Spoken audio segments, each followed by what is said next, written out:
Hi everyone, it's your girl Lady D, and I am back with another video. So for today's video, I wanted to talk about my ghosting story. It happens to a lot of us. So I wanted to talk about my process, what I went through, and maybe this can help you if you're either going through it or to avoid it. Okay, so I'll go out to a party, and at the end of the night, we're leaving, and this guy comes up to me. He was fine. I was like, wow, okay, I'll give you my number. So the next day, he hits me up and he's like, I want to hang out.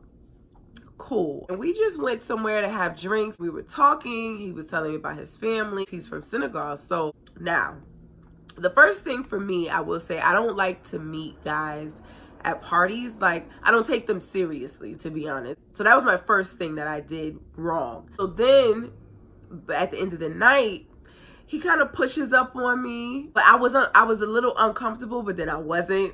You ladies, you know what I'm talking about. I was kind of with it, but I wasn't. But he didn't kiss me or anything. He just kind of we were really close, and I didn't want to be that close just that soon. Time went on. Honestly, it really wasn't even that long.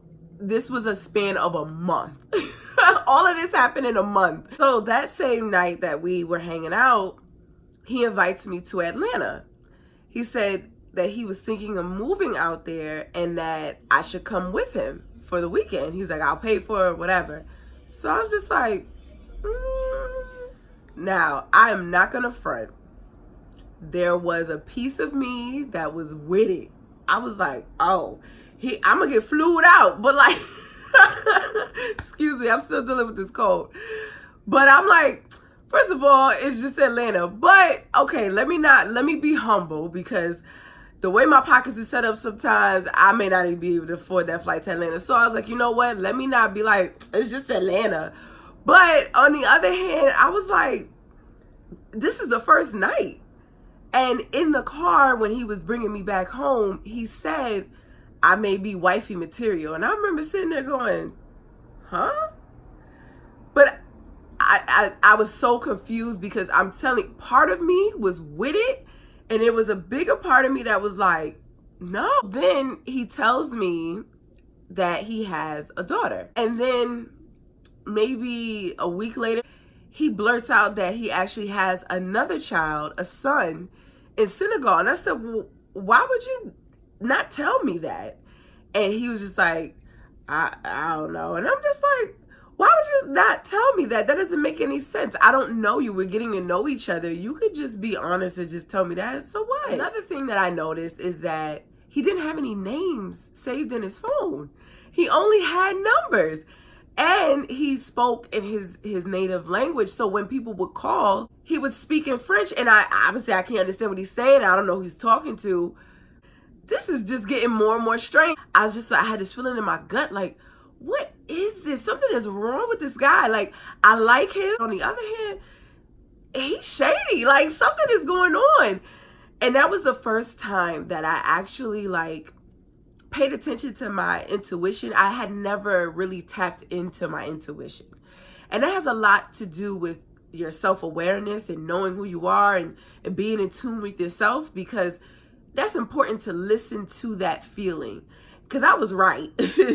But at the time, I just could not figure it out. Full disclosure with y'all, I thought this man was going to be my soulmate. It was so strange, because I had never felt really tapped in and felt my intuition like that before. So I was like, is he my soulmate? And this was in the very, very beginning. But I was like, this is too early to be telling all this stuff. I'm like, no, there's no way he could be this. I feel like my soul was telling me to run. That's what it was doing. And he worked, but he worked at night, right? He was a Lyft driver. He worked the afternoon shift, that's what it was. So 2 to 11. But I wouldn't hear from him until 10-ish at night. Duh, Diana. And so many things made sense afterwards. I was just like, oh, come on, bro.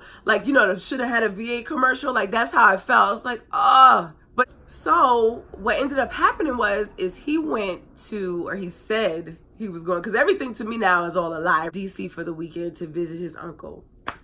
Probably not. Probably visit another girl or something. Anyway, when I come back, we'll link up or whatever. So the day that he said he was coming back, I messaged him. I texted this man and it came back green as a regular text message. So I was like,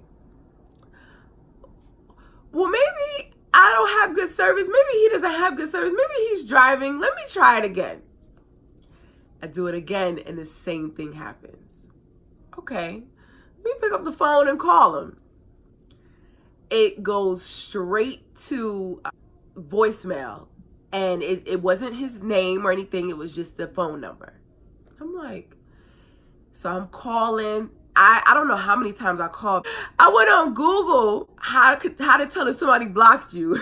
I'm like, he blocked me?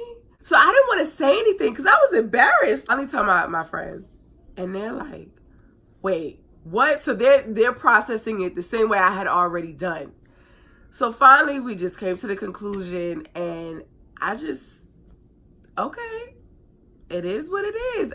Diana, you had all these signs. You knew something was wrong.